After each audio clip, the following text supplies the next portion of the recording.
So today I've come to document the new Forge Island development in Rotherham. I just wanted to show you the bus station right there on the edge of the town centre there, and I think that was the old county pub, if that's what they call it, just here. And I'll show you from the other side is this Chapel of Our Lady, beautiful building here, but we're going to walk up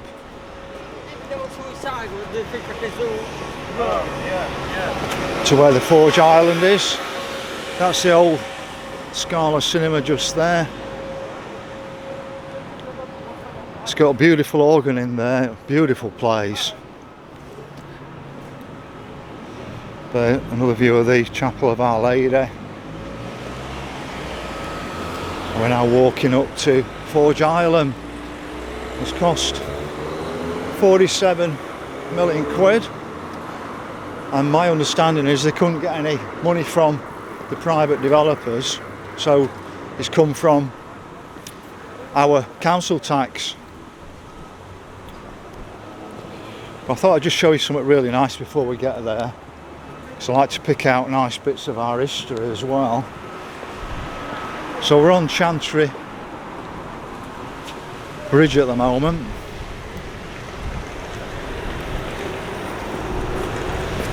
And then we've got a nice bit of artwork there. Same on the other side of the bridge, but that's 47 million quid come out of council tax, but probably they've had to borrow it, so there's going to be a cost on the borrowing every year.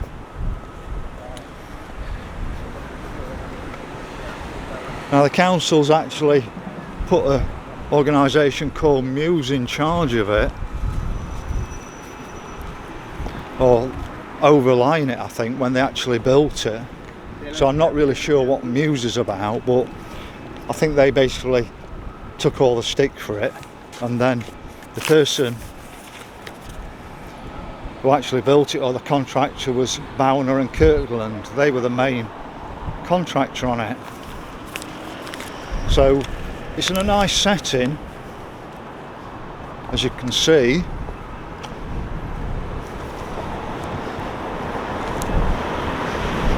And we'll have a walk around it, but you've got a car park here. Now you need to understand how you actually pay. But I'll just show you the sign showing you the cost of it. So if you're here up to 24 hours, it's £3.50.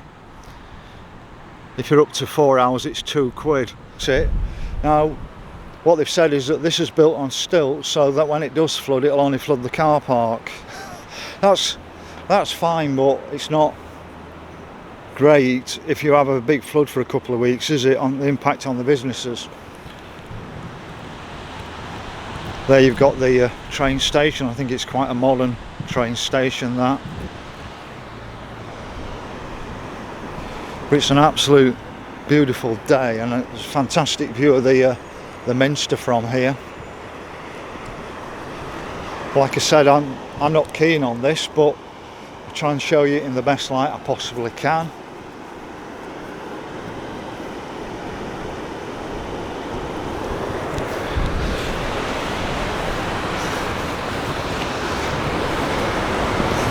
Now I have the same issue. Well, I'm a council taxpayer in Rotherham Borough, but my own city is still Sheffield.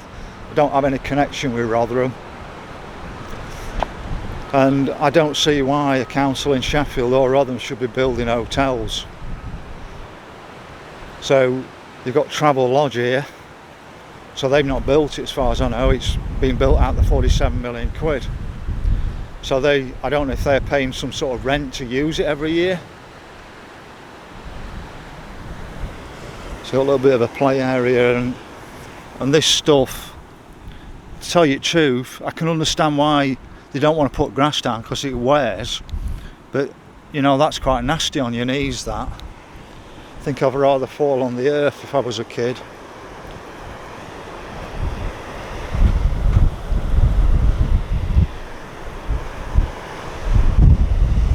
But there you can see the absolute beautiful Minster. Now we always hear about the Crooked Spire, at Chesterfield, but this is a much more beautiful building, as you can see. When have Rotherham ever played on the Minster?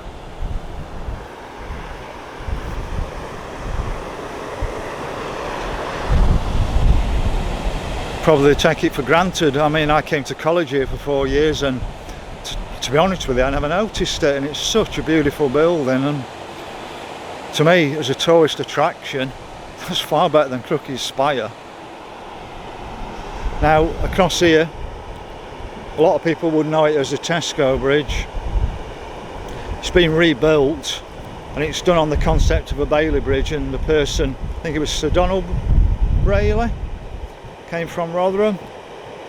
I think he studied at Sheffield University, and you find an absolute Bailey Bridge in Sheffield over the River Don, but this is supposed to be a Bailey Bridge as well. It doesn't quite look like one to me, but this site originally was Tesco's, and what I can't understand is Tesco took up the old library, which got knocked down in the process. Why couldn't they have made Tesco redevelop this current site? Because we lost the Central Library, which they rebuilt, and now I'm told they're rebuilding the Central Library again. So a good bit of a kids' play area. We can see the car park, it's absolutely empty.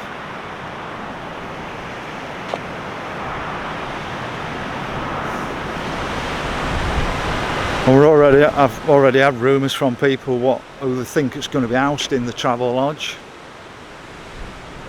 and that will put people off coming around here, I'm told. So that's what somebody said to me.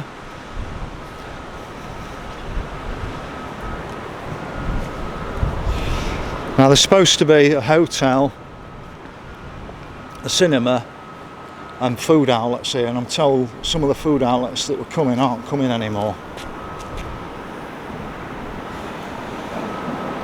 But my freedom of information request is quite comprehensive to Rotherham Council. I want to know what businesses are paying to actually use this. What's the hotel paying a year? What's the cinema paying?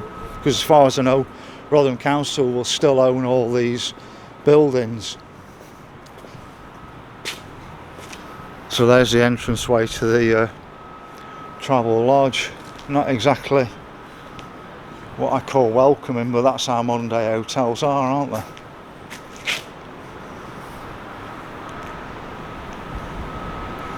But remember, this has probably only been open a couple of weeks. Well, the cinema has, and it's not packed with people at the moment. So you've got the Arc Cinema. Now, I don't know if that Arc name's come from an art furnace or some other reason. Now, I've had a look at the ticket prices for the Arc Cinema, and I think the cheapest you can get is about £7, but I think the normal rate's about £11. Now, at the moment at Meadowhall, I think if you order online you can get him for £5 or £6 at the moment. Some of the cinemas don't owe many at all. The one I looked at held about 100. It's quite a nice walk across. As you can see the Minster up there. The setting is very nice, but I don't agree with public money going in to fund businesses. I think the most the council should be running as a business is a market area, and I think there is quite a need to improve the market, but that's another story in itself. The market, they're actually redeveloping the market at the moment.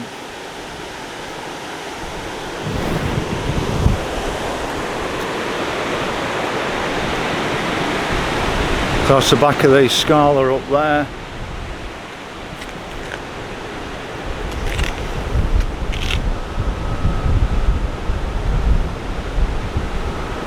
See if I can get out onto the side.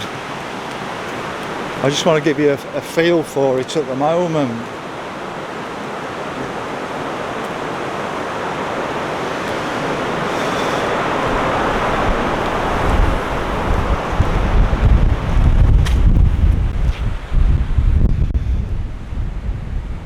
like I said, I'm a Rotherham Town Council taxpayer, and up to 1974 I wasn't. I paid to the rural district. My parents moved out of Sheffield because it was much cheaper to live in the rural district than in Sheffield itself, because that was getting very expensive back then, and we didn't envisage coming to pay towards Rotherham either. So I'm very much against Rotherham Borough Council. I think it needs to be scrapped. So we used to be in the West Riding prior to that, but one of my big concerns about Rotherham Council is corporation. I thought it was government, and I'm looking more and more into this, corporations, whether council tax is something that we legally have to pay, whether Rotherham's actually given the money by the government in the first place to actually provide services like roads, the bins, etc., from our income tax, and then so I'm trying to work out if we're paying twice and there's no obligation to pay council tax, because if it's a corporation, it's got a company house listing, it's got a Duns reference, etc. Are we being gaslighted into paying us council tax when it's not something we're obligated to? So I'm doing a lot more digging on that. Certainly concerned about losing the single person's allowance, because I'd say the average number of people that live in a house is probably 3 people, and I think 3 working people. I think you should be paying per the number of working people in your house, not so. I think as a single person I'm paying for services, so I should be paying 1/3 of what a normal house is paying. You can't tax somebody actually on their actual house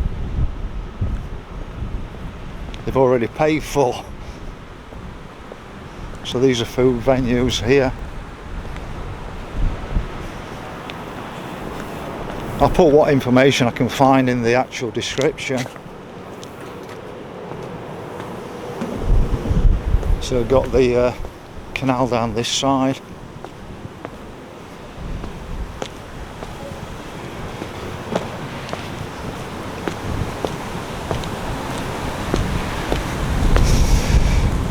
Another interesting fact, Sharon Kemp, who's the Chief Executive of Rotherham Council, she got appointed, I think it was in 2018, I'll have to just check my crib notes on that. So Sharon Kemp was appointed in 2016 by Rotherham Council and the government after, I think it was the CSE scandal in Rotherham with the 1,400 abused girls. So she was appointed. She gets about 165 grand a year that I can work out that she gets. That's the official salary, but that's probably increased. I don't know whether there's any other benefits that I'm not being made aware of when I ask, but she's just been made an OBE. So you're getting 165 grand a year and you get an OBE. It's absolutely disgusting. OBEs should be, and things like that should be reserved for people who are not actually getting paid. Do it out of the goodness of their own heart.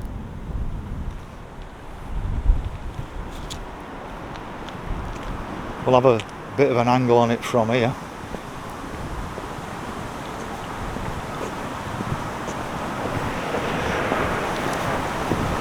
Like I said, it's a beautiful setting.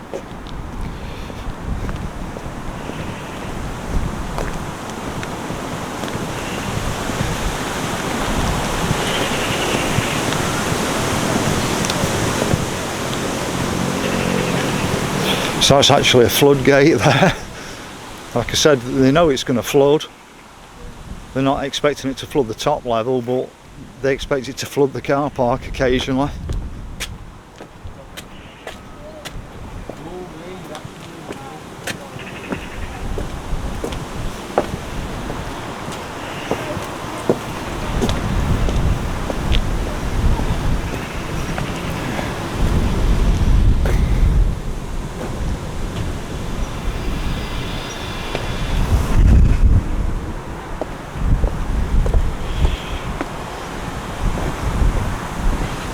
If only councils would just focus on the basic services that we want. We don't want all the other stuff, that's up to private enterprise.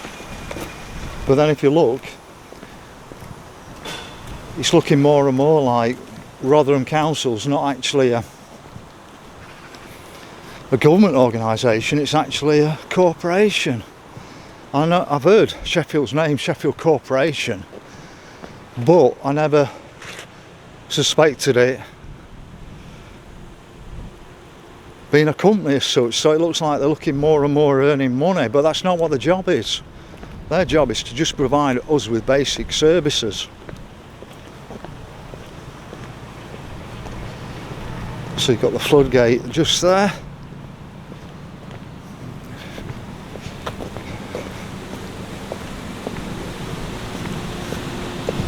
Now I've got the police station on the right, and I'm not one of them auditors going looking for getting people agitated, so I keep my camera away from the police station.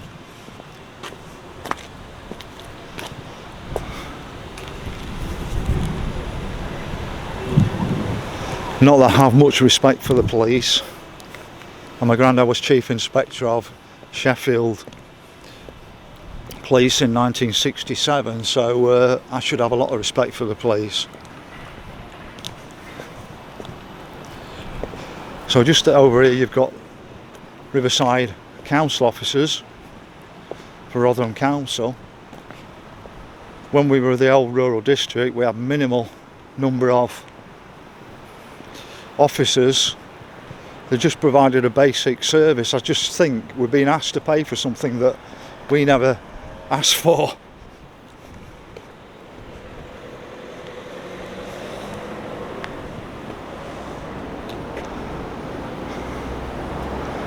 Just get one more angle from the bridge up here. But I wonder how many of the actual council staff actually work from home. It's a massive office, and I don't know how many staff they employ actually in Rotherham or work in Rotherham. Also, I'd ask the question, how much do the staff pay a day to park?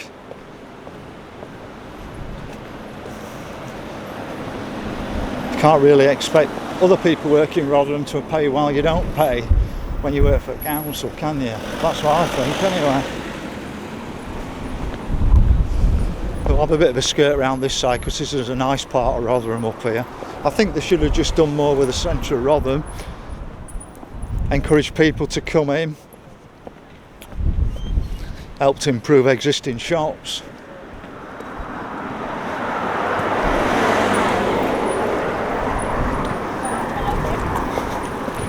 It's a bit of a struggle to see it from this side. I don't know what you can see over there. So that's a different angle. I'm going to see if I can get down onto that bridge over there.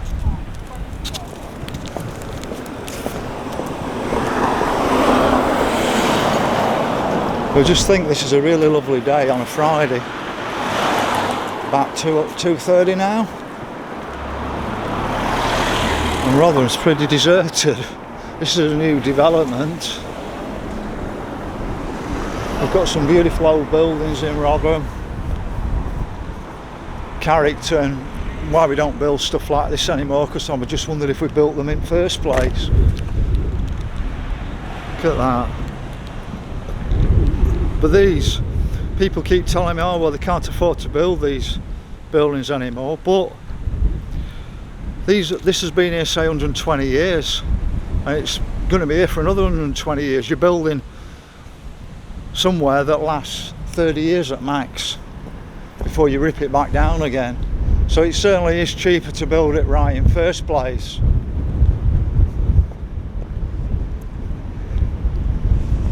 But my thing is to people, how do we get rid of Rotherham Borough Council to the benefit of the people of Rotherham, but also to us who don't actually live in Rotherham town itself? And the other question really is, are we obliged to pay a council tax? Because if this is a corporation, it's not a government. Corporation's not government, and if the government's already paid Rotherham Council, to provide the basic services. But like I said, that's something new on me, about not paying council tax, the obligation, because what I've been told is we build but we never invoice because we have no contract in the first place. They can't actually show us a contract. Now if I'm having a service of a business, there has to be a contract, and there also has to be an invoice. You can't just bill somebody without a contract and an invoice because you're breaking the law. So I need more development on that, but I'll have one more walking from the actual bridge over there, the Tesco bridge, because Steve Coates, who's with me, I'll pop his link in the video. Does some really good stuff, and Steve doesn't get the acknowledgement he deserves with some of the stuff he does. He does some really fantastic videos, and he's down here with me at the moment, so I'll pop his channel in the description. You can have a look at his take on it, because Steve's already got a video on this, but I think he'll be doing another video on it. So let me get round to that bridge and walk back in from there. So there's a bit of information along here about what Forge Island was before, and my big mantra is we need to start remanufacturing again in the UK. We can't do everything with the service sector because we're not creating any real wealth. Why can't we make our own cycles? Again, Raleigh, Triumph, Carlton, which was a local name.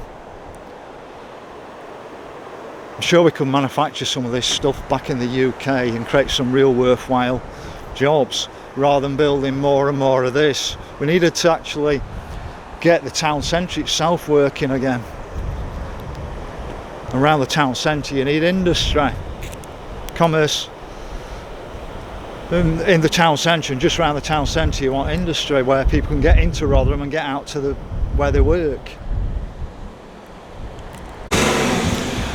So it's a beautiful bit of Rotherham round here. Just up there was the old, I think it was ABC Cinema or something like that. Why they couldn't have just put the cinema back in a building like that?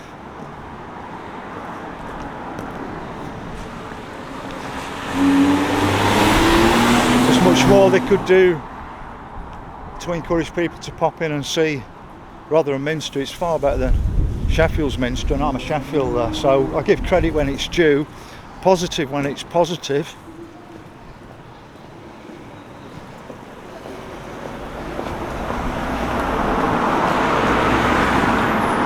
But I've got videos of Rotherham town centre and it looks even more deserted than it did before.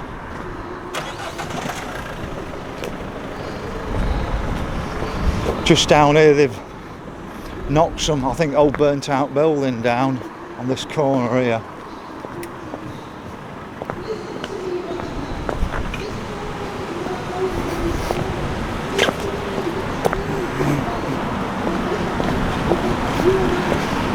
But some of it's still to be knocked down, but I'll just show you the Scala before we walk across the bridge. I've got some very happy memories of the Scala. I only ever went in once, but that memory stayed with me because they had a beautiful organ in there. But it's absolutely so lovely inside, or it was when I went in, when it was a cinema back in the 70s, and I went in with the girl guides, watched The Amazing Mr. Blunden.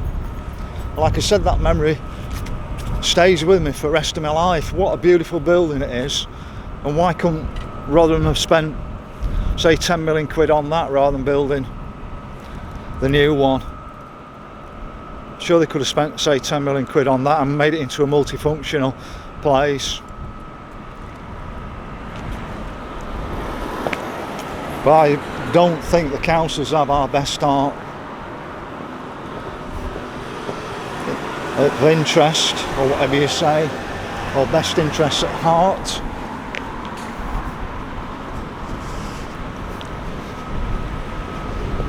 To me, I believe that councils stopped doing what they should do in 1974 with that Local Government Act of 1972. Can't put my finger fully on it, but They seem to become more and more of a corporation rather than local government. Because I don't think the Kiverton Rural District was a company as such, whereas it's quite clear that Rotherham Borough Council is definitely a company.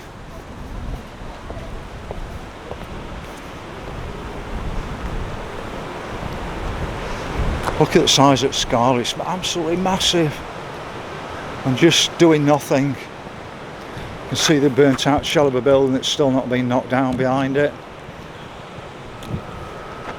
Well, that's it, that's another view of the bridge from here.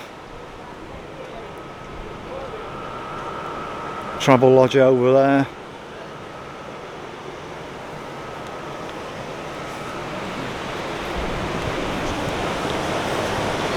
So it looks like another building's been built here of some kind. But what's people's view on it? Is it 47 million quid well spent?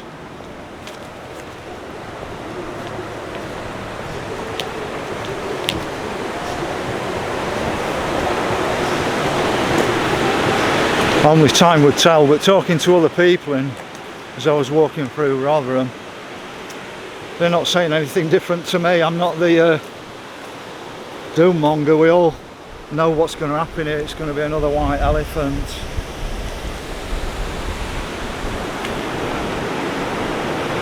You either compete with Meadowhall and Parkgate, get free parking in, get people into the town centre, or you may as well give up really and just let it fall.